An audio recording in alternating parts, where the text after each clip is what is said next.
Cheers. Doodle-a-doodle. I was about to do the same thing.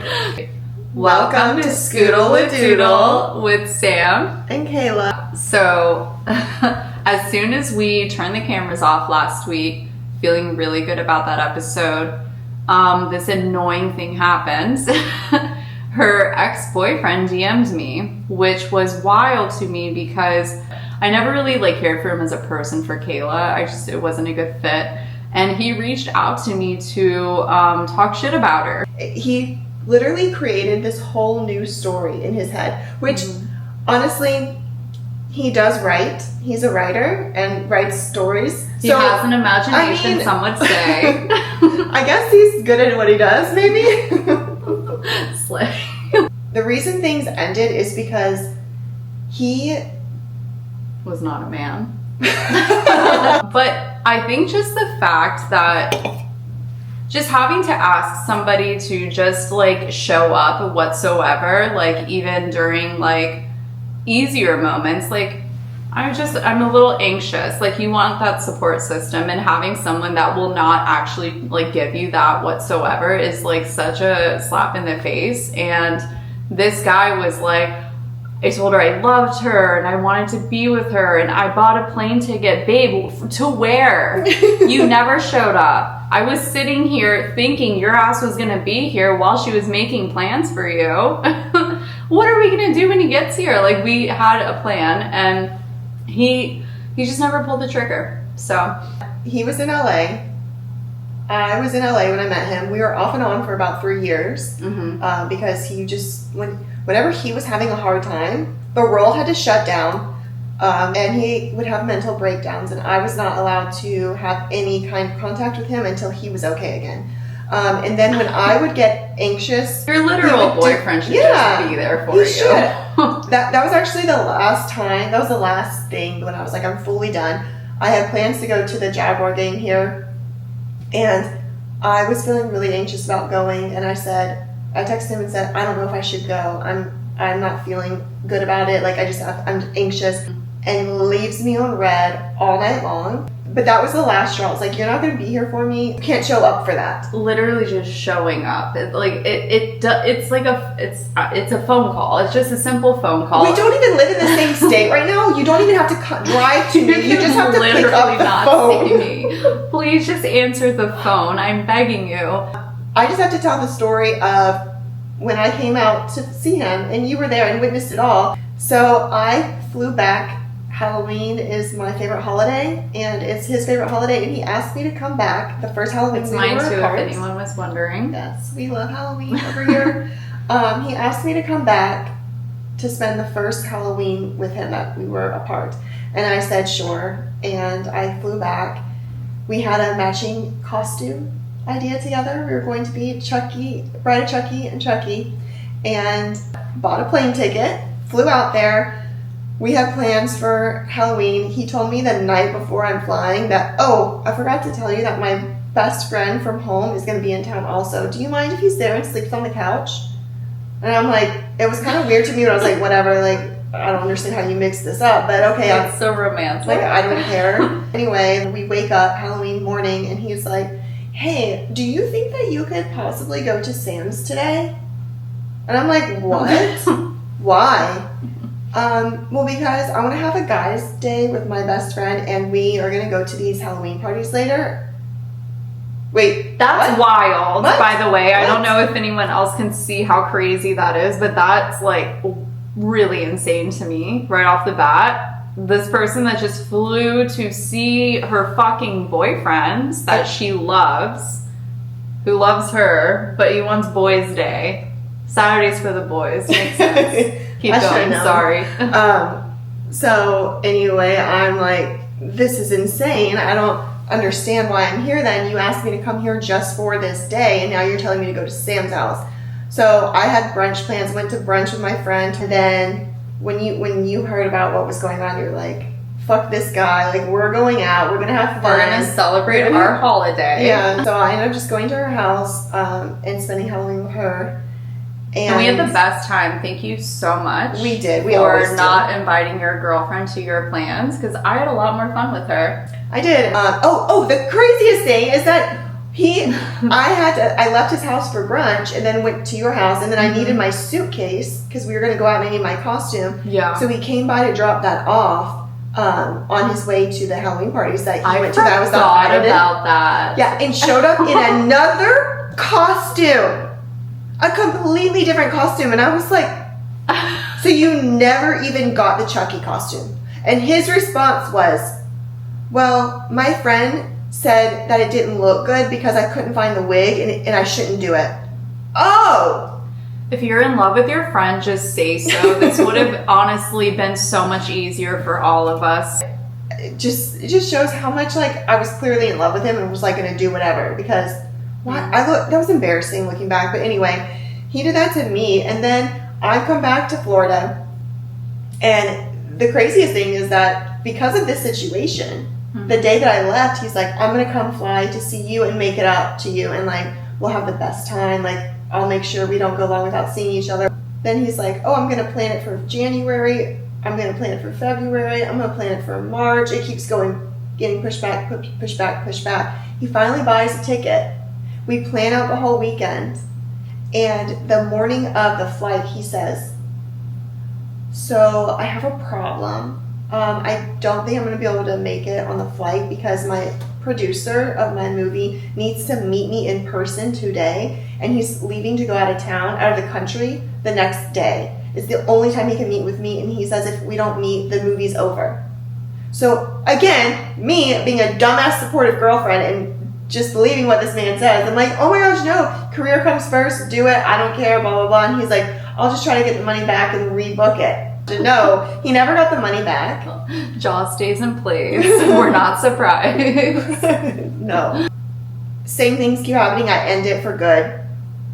Then we go months without speaking. Then on my birthday, he slides back in, and I stupidly let him back in.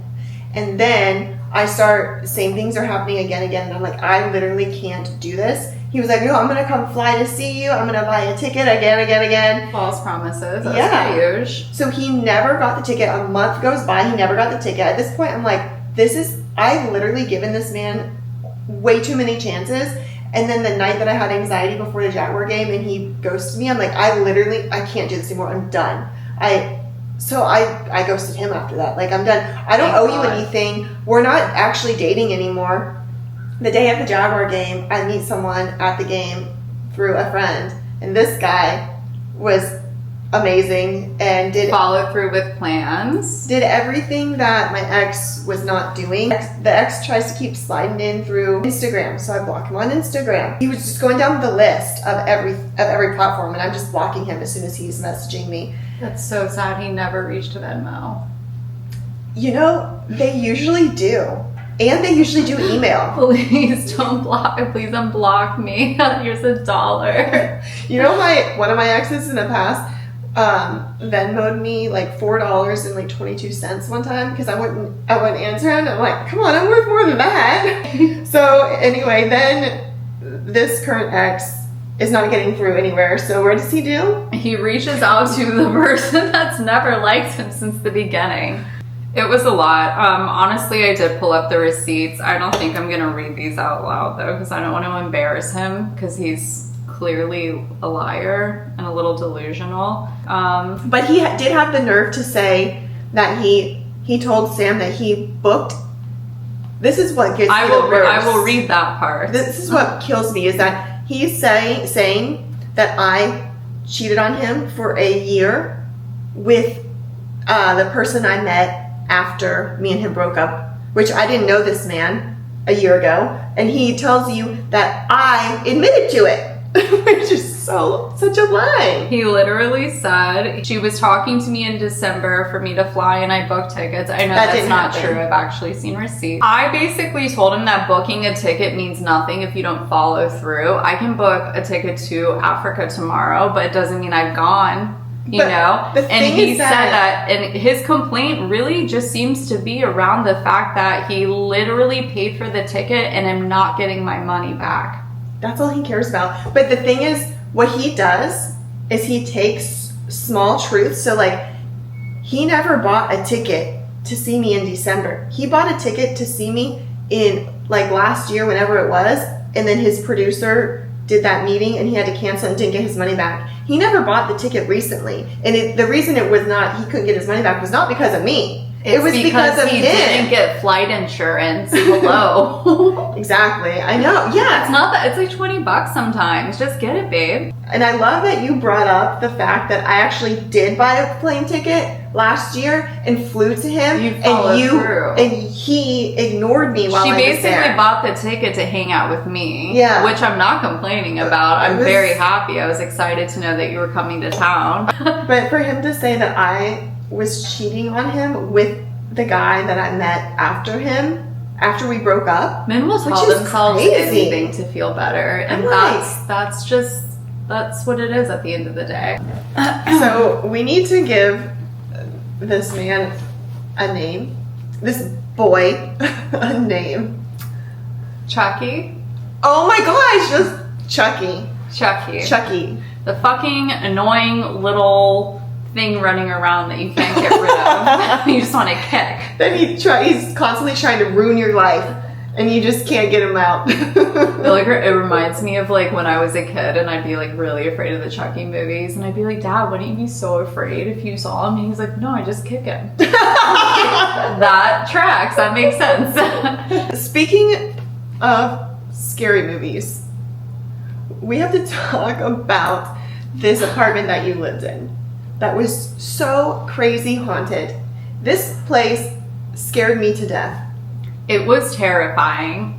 Let me just preface, I was going through a bit of a hard time. I had just moved to Los Angeles in 2018 and gone through a breakup within 3 months of living there with my girlfriend of almost 6 years. That was a lot. But yeah, I was really excited. It was the first place I moved into. It was the first place I've ever lived on my own in my life. I've always had Oh, really? roommates. Yeah. It was I didn't really know that. exciting, but I was going through a really dark time. And I think that this apartment like just really clung on to my dark energy. There were some really weird things, like just like so it was a studio apartment in Koreatown. And it was just like, I don't know, you could almost like feel like a heavy presence in there. And it wasn't just my depression. So we would always watch each other's animals if we ever went home or went out of town. And I was watching Taco, and I remember you told me to always leave the TV on Sex and the City for him. His favorite show. He is definitely a Miranda. I came the next day, or I think I was coming every other day, Mhm. and the TV would would have gone off then. Yeah. So I come in, I open the door, and I'm like, something's off about this place. Like, the TV was on, and then I'm like, it just felt weird in there, and I look over at the bed, and the sheets are like ruffled, was it word? Ruffled. Yeah. Or like ruffled up. There was an indention from like somebody sitting. Yeah. And I'm And like, the thing next to my bed, the like nightstand. nightstand, the drawer was out. it was fully opened, and I'm like, wait, how could Taco have done this?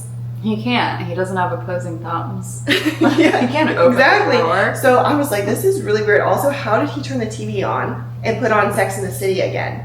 So I thought that was weird. I asked Sam, like, is anyone else like have a key? Could anyone else have come in here? I started honestly like, okay, so I had the weirdest landlord.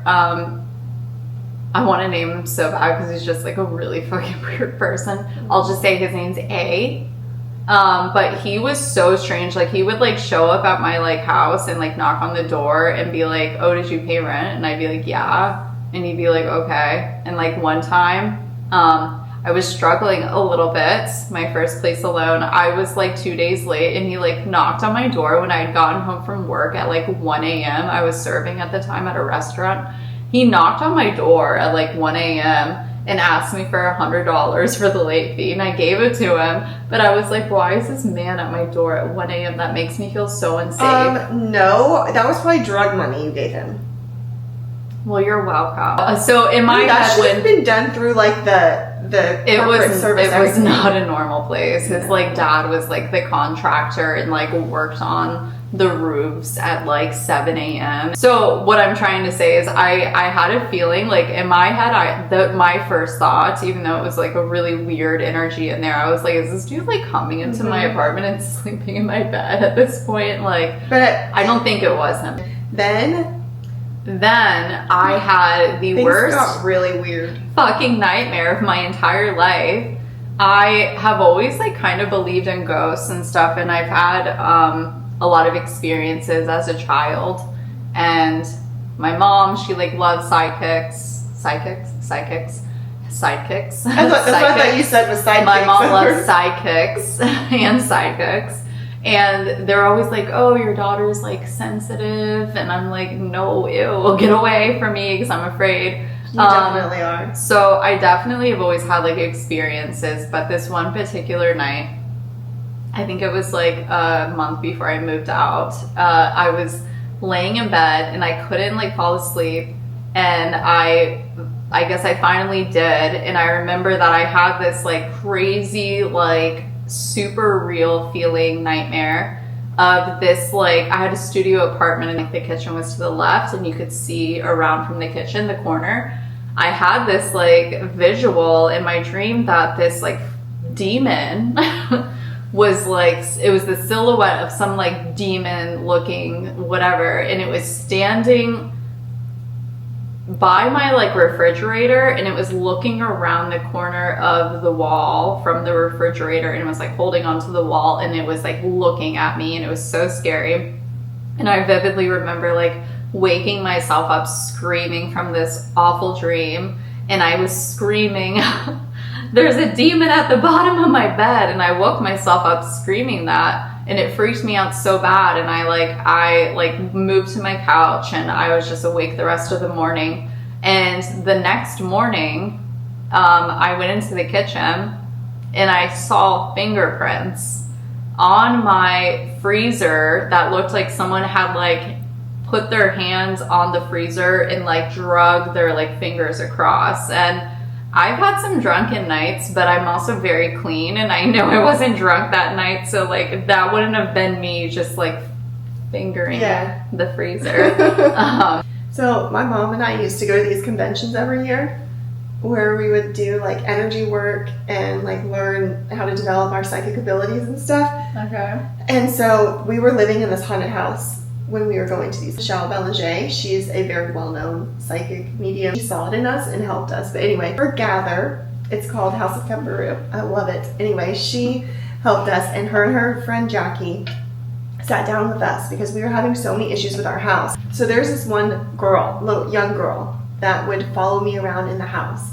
And I never visually saw her, but my cousin and her husband used to come over and house sit for us. This was when we were bi-coastal, we would be in LA. Mm-hmm. Her husband, John, he's one of those people that will make jokes and not crack a smile, and like you never know if it's real or if it's a joke. Like he's sarcastic or? So they were staying at our house, and my dad had this like recliner chair, and John was like, oh yeah, when you guys were gone, this last time, we saw a ghost. And at the time, they were both very, very religious and did not believe in ghosts or anything.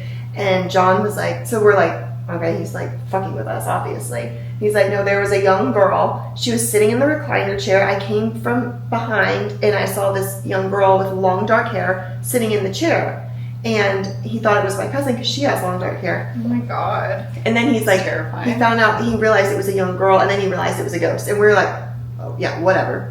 We didn't believe him for years. And then things start happening over the years, and people get terrified of this place.